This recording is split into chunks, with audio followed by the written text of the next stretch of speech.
하나님의 사람들이 하나님 앞에 나오는 것, 하나님께서 너무너무 기뻐하십니다. 성령의 전으로 사는 것 정말 중요합니다. 어떻게 살아가는지, 어떤 것이 하나님께서 기뻐하시는지 오늘도 이 새벽을 열어서 주님께 더 가까이 나가는 귀한 날 되기를 바랍니다. 오늘 말씀은 고린도전서 5장에서 8장까지의 말씀입니다. 5장의 말씀은 음행하는 자에 대해서 말씀하고 있습니다. 5장 1절에 너희 중에 심지어 음행이 있다 함을 들으니 그런 음행은 이방인 중에서도 없는 것이라 누가 그 아비의 아내를 취하였다 하는도다 라고 이야기합니다. 하나님 앞에 온전히 섰을 때 정말 어떻게 살아가는 것이 중요한 것인가를 우리가 알아야 되겠습니다. 날마다 주님 앞에 온전히 더 가까이 나가며 주님의 뜻이 무엇인지를 깨달아 알면서 우리는 살아야 됩니다. 매일매일 우리의 삶은 어떠한 삶을 살아야 되겠습니까? 7절에 보면 너희는 누룩 없는 자인데 새 덩어리가 되기 위하여 묵은 누룩을 버리라. 우리의 유월절 양 곧 그리스도께서 희생되셨느니라. 예수 그리스도께서 우리를 위해서 희생하셨다는 것입니다. 예수 그리스도께서 우리와 함께 하신다는 것입니다. 우리는 온전히 주님 앞에 나아가서 합당한 삶, 주님 보시기에 합당한 삶을 살아야 됩니다. 그래서 9절에 보면 내가 너에게 쓴 편지에 음행하는 자들을 사귀지 말라라고 했습니다. 그런데 10절에 보면 이 말은 이 세상에 음행하는 자들이나 탐하는 자들이나 속여 빼앗는 자들이나 우상숭배하는 자들 도무지 사귀지 말라 하는 것이 아니니 만일 그리하려면 너희가 세상 밖으로 나가야 할 것이라 라고 이야기합니다. 거룩은 구별됐다는 것이잖아요. 우리가 세상 안에 있지만은 세상 안에서 함께 살아가고 있지만은 구별된 삶이 바로 거룩입니다. 세상 밖으로 나가는 얘기가 아니라는 걸 우리가 분명히 알아야 되고요. 11절에 우리가 음행에 대해서 분명하게 주님께서 말씀하시는데요. 이제 내가 너에게 쓴 것은 만일 어떤 형제라 일컫는 자가 음행하거나 탐욕을 부리거나 우상숭배를 하거나 모욕하거나 술 취하거나 속여 빼앗거든 사귀지도 말고 그런 자들과 함께 먹지도 말라 함이라. 누구와 함께? 형제라고 일컫는 자들에게는 분명하게 거룩에 대해서 이야기해야 되고 같이 먹고 같이 하게 되면 이제는 동류되어지고 더 이상 우리가 거룩한 삶을 살지 못한다는 것입니다. 그래서 그런 자들과 함께는 함께 하지 말라는 것입니다. 매일 만나고 매일 같이 기도하고 매일 같이 지냈는데 그 삶이 하나님 보시기에 합당하지 않는다면 그것은 어떻게 됩니까? 믿음이 있다 하지만은 그것은 믿음의 삶이 아니라는 것입니다. 구별된 삶을 살아가는 우리의 인생이 되어지기를 간절히 축원드립니다. 6장에 보면 세상 법정에 송사하지 말라는 것을 볼 수 있습니다. 너희 중에 누가 다른 이와 더불어 다툼이 있는데 구태여 불의한 자들 앞에서 고발하고 성도 앞에서 하지 아니하느냐 말씀하고 있습니다. 성도가 세상을 판단할 것을 너희가 알지 못하느냐 세상도 너희에게 판단을 받겠거늘 지극히 작은 일 판단하기를 감당치 못하겠느냐 말을 하고 있습니다.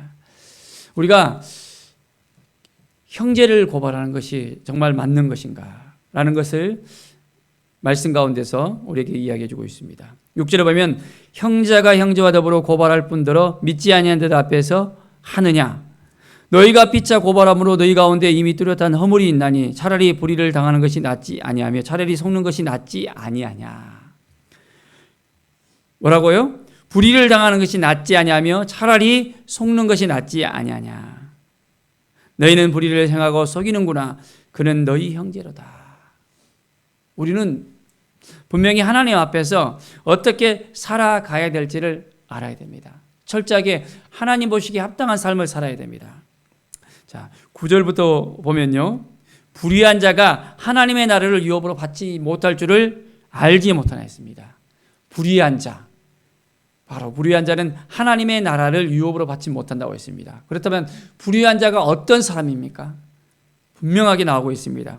미혹을 받지 말라 하면서 음행하는 자, 우상 숭배하는 자, 간음하는 자, 탐색하는 자, 남색하는 자, 도적이 탐욕을 누리는 자, 술 취하는 자, 모욕하는 자, 속여 빼앗는 자, 이 모든 사람들은 하나님의 나라를 위협으로 받지 못한다고 분명하게 말씀하고 있습니다.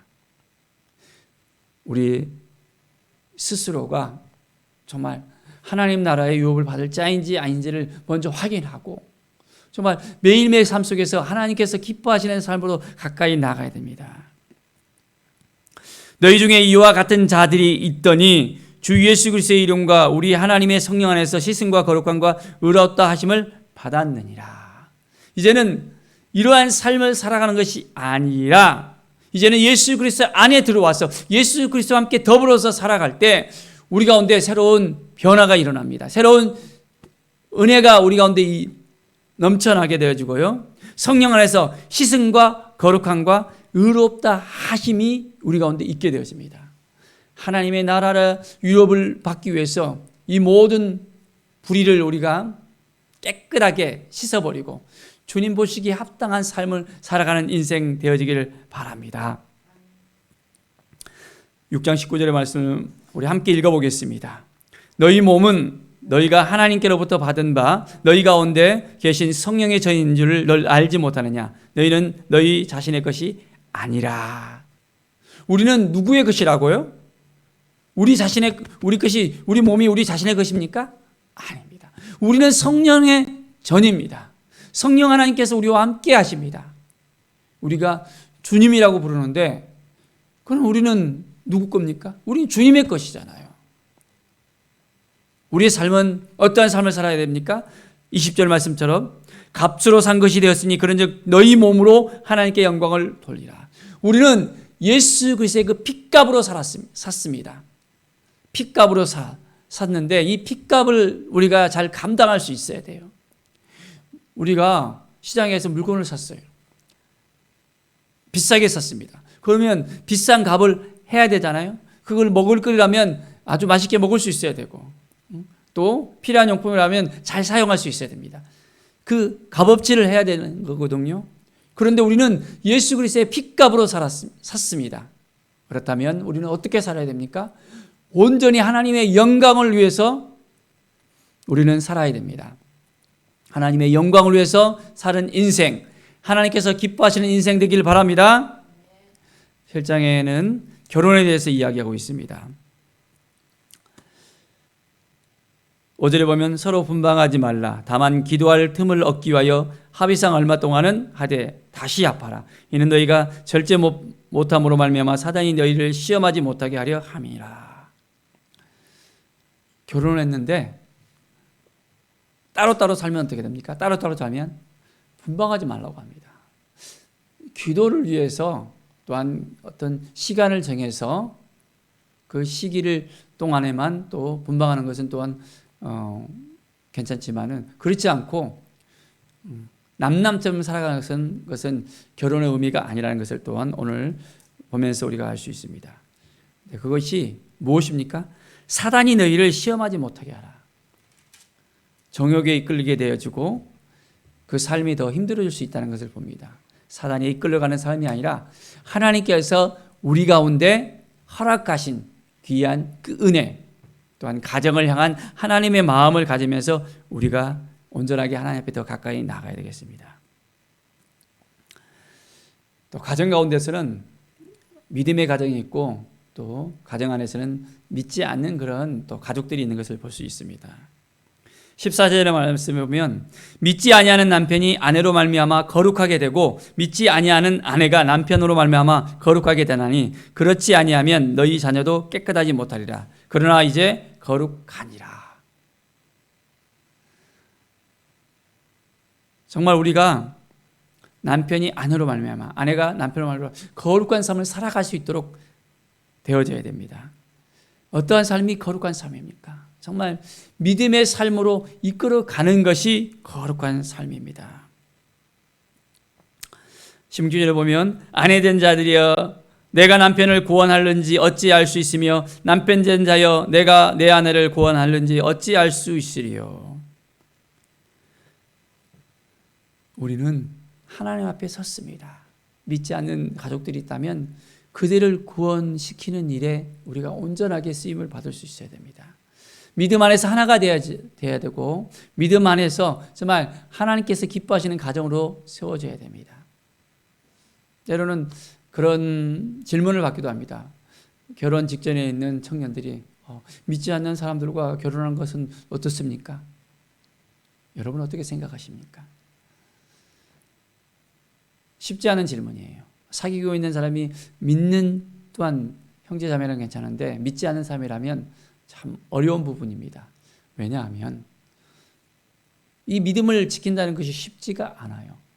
좋아서 서로 결혼하는데 결혼한 다음에 서로 믿지 않는 그런 사람과 결혼했을 때는 굉장히 영적인 전쟁이 일어날 수 있습니다. 우리는 성령께서 거하시는 성전으로서 온전히 하나님의 영광을 위해서 살아가지만은 그렇지 않는 다른 가족은 어떻습니까? 성령의 전으로서 이제는 거룩한 삶이 아니라 어둠이 그 마음을 이제는 붙잡고 살아간다면 그 가정은 너무너무 힘듭니다.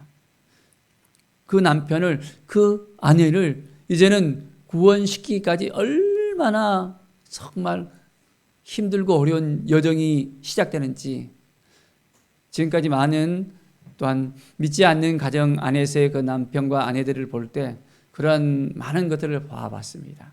참 쉽지 않습니다. 물론 믿지 않는 가정에 가서 나는 저 가정을 구원시키겠다 하며 사명을 갖고 들어가는 분도 있기는 합니다. 그래서 그 가정을 완전하게 변화시키던 그런 감정들을 듣기도 합니다. 그러나 그런 사명이 아니라 좋아서 결혼했는데 들어가서 이전에 살아보니까 너무너무 힘들고 어려운 거예요. 우리는 잘 분별해야 되겠습니다. 우리가 믿음 안에서 어떻게 살아가야 될지를 분명히 알아야 되겠습니다. 그래서 하나님께서 기뻐하시는 삶, 이제는 아름다운 믿음의 가정을 만들어내는 귀한 은혜의 삶을 살아가길 바랍니다. 8장에는 우상에게 바친 제물에 대해서 말씀하고 있습니다. 1절에 우상의 제물에 대하여는 우리가 다 지식이 있는 줄을 아나 지식은 교만하게 하며 사랑은 덕을 세우나니. 만일 누구든지 무엇을 아는 줄로 생각하면 아직도 마땅히 알 것을 알지 못할 것이요 또 누구든지 하나님을 사랑하면 그 사람은 하나님도 알아주시느니라. 우리는 하나님 앞에 나아가야 됩니다. 하나님 보시기에 합당한 삶을 살아가야 됩니다. 하나님을 사랑하면 하나님도 우리를 알아주신다는 거예요. 하나님을 사랑한다면 하나님이 정말 좋아하는 것을 하고 좋아하지 않는 것은 안 하면 되는 거예요. 서로 좋아하는 사이도 그렇잖아요. 사랑하는 사람이 좋아하는 것을 하면 정말 그 마음을 흡족하고 기쁘게 할 수 있다는 그 사실을 알 수 있습니다. 4절에 그래서 보면 그러므로 우상의 제물을 먹는 일에 대하여는 우리가 우상은 세상에 아무것도 아니며 또한 하나님은 한 분밖에 없는 줄을 아노라. 하나님은 한 분밖에 없다는 거예요. 그 한 분 하나님을 우리가 온전히 모시고 하나님 앞에 나아가야 되는 것입니다. 그 하나님을 온전히 섬길 수 있어야 됩니다. 우리에게는 한 하나님 곧 아버지가 계시니 만물이 그에게서 났고 우리도 그를 위하여 있고 또한 한 주 예수 그리스도께서 계시니 만물이 그로 말미암아 우리도 그로 말미암아 있다라고 분명하게 말씀하고 있습니다. 우리는 하나님 앞에 서야 됩니다. 오직 주 예수 앞에 서야 됩니다. 그럴 때 놀라운 은혜의 역사가 시작되어집니다. 7절을 보십시오. 그러나 이 지식은 모든 사람에게 있는 것은 아니므로 어떤 이들은 지금까지 우상에 대한 습관이 있어 우상의 제물로 알고 먹는 거로 그들의 양심이 약해지고 더러워지느니라. 이제 우상의 제물 때문에 시험에 빠지게 되어지는 것을 볼 수 있습니다. 믿음의 삶을 살아가는 데 있어서 이 우상의 제물 때문에 참 어려워하는 그런 부분들이 있습니다.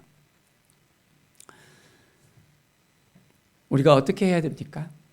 12절 보면 이같이 너희가 형제에게 죄를 지어 그 약한 양심을 상하게 하는 것이 곧 그리스도에게서 죄를 짓는 것이니라. 그러므로 만일 음식이 내 형제를 실족하게 한다면 나는 영원히 고기를 먹지 않으며 내 형제를 실족하지 않게 하리라. 그 음식을 먹음을 통해서 이제는 형제가 실족하게 된다면 그것은 아니라는 거예요. 그건 하나님 보시기에 합당하지 않는다는 거예요. 이 시대에 있어서는 우상의 제물들이 시장거리에 편만했습니다. 신전에 제사를 드리고 난 다음에 이 고기들이 제물로 쓰였던 고기들이 이렇게 많이 팔게 되는데 이것을 사다 먹었을 때 어때요? 형제가 그것을 알고 이제는 실족할 수 있다는 것. 분명히 하나님 앞에서 하나님께서 기뻐하지 않는 것은 우리가 단호하게 끊을 수 있어야 되는 것을 볼 수 있습니다. 하나님께서 우리에게 말씀하십니다. 오늘도 우리가 어떻게 살아야 될지를 말씀하십니다. 우리가 하나님 앞에 섰을 때, 말씀 앞에 섰을 때 하나님께서 우리에게 음성을 들려주십니다. 우리가 귀를 쫑긋 하면서 하나님, 내가 오늘 어떻게 살아야 됩니까? 어떻게 사는 것이 하나님의 뜻입니까? 하나님의 마음을 기쁘시게 하는 것입니까? 형제들을 세우고 형제들을 믿음의 삶으로 이끌어가는 것이 무엇입니까? 혹시 나로 인해서 우리를 통해서 실족하게 한다면 그것은 굉장히 위험한 일입니다. 철저하게 매일매일 우리의 삶을 통해서 형제를 세워나가고 격려해주고 위로해주고 믿음을 온전히 세울 수 있는 귀한 은혜의 삶이 우리 앞에 살아갈 수 있도록, 철저하게 하나님 보시기에 합당한 삶을 살아갈 수 있도록 오늘 하루도 오직 주님만 바라보면서 예수 그리스도의 그 핏값으로 산 우리들, 이제는 그 값을 할 수 있는 믿음의 삶을, 믿음의 사람으로 세워지기를 간절히 축원드립니다. 기도하겠습니다. 하나님 아버지, 감사합니다. 오늘 하루가 믿음의 삶이 되게 하여 주시옵소서. 말씀의 삶이 되길 원합니다. 주님의 은혜의 삶이 되길 원합니다. 하나님 보시기에 합당한 삶, 하나님의 나라의 유업을 받을 자로서 온전히 거룩한 삶, 정말 하나님께서 기뻐하시는 삶을 살아갈 수 있도록 인도하여 주시옵소서. 형제가 실족하지 않도록 우리의 삶이 온전하게 하나님 보시기에 합당하게 하여 주시옵소서. 하나님, 하나님의 뜻이 무엇인지를 깨닫고 오늘도 하나님의 음성을 듣고 정말 우리의 삶이 더욱더 하나님께 영광 돌리는 귀한 삶으로서 나아가길 원합니다. 하나님 감사합니다. 오늘 하루가 더욱더 기쁨과 감사로 넘쳐나는 하루가 되게 하여 주시옵소서. 주께 모든 영광 드리며 예수 그리스도의 이름으로 기도드립니다. 아멘.